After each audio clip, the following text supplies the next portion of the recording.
Ang mabuting balita ng Panginoon ayon kay San Mateo. Papuri sa iyo, Panginoon.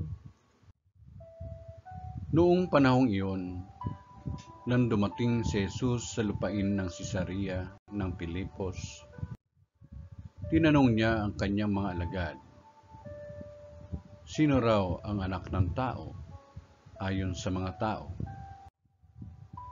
At sumagot sila, ang sabi po ng ilan ay si Juan Bautista kayo. Sabi naman ng iba, si Elias kayo. At may nagsasabi pang si Jeremias kayo o isa sa mga propeta. Kayo naman, ano ang sabi ninyo? Sino ako? Tanong niya sa kanila. Sumagot si Simon Pedro, kayo po ang Kristo, ang anak ng Diyos na buhay.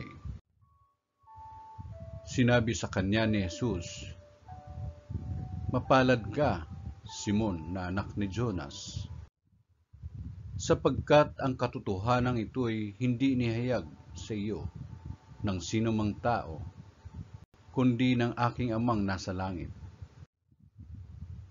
At sinasabi ko naman sa iyo, ikaw ay Pedro, at sa ibabaw ng batong ito ay itatayo ko ang aking simbahan. At hindi makapananaig sa kanya kahit ang kapangyarihan ng kamatayan. Ibibigay ko sa iyo ang mga susi ng kaharian ng langit. Ang ipagbawal mo sa lupa ay ipagbabawal sa langit.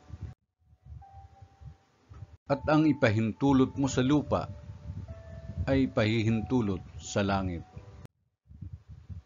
At mahigpit niyang tinagubilin ang kanyang mga alagad na huwag sasabihin na siya ang Kristo.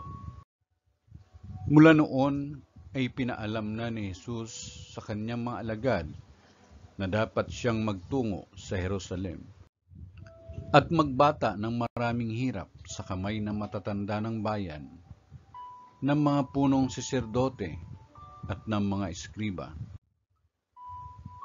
At kanilang ipapapatay siya, ngunit sa ikatlong araw, siya'y muling mabubuhay. Niyaya siya ni Pedro sa isang tabi at pinagsabihan ng ganito, Panginoon, huwag naman itulot ng Diyos. Hindi po dapat mangyari ito sa inyo.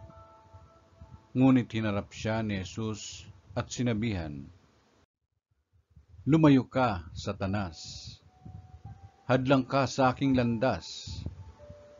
Ang iniisip mo'y hindi sa Diyos, kundi sa tao. Ang mabuting balita ng Panginoon. Pinupuri ka namin, Panginoong Jesucristo.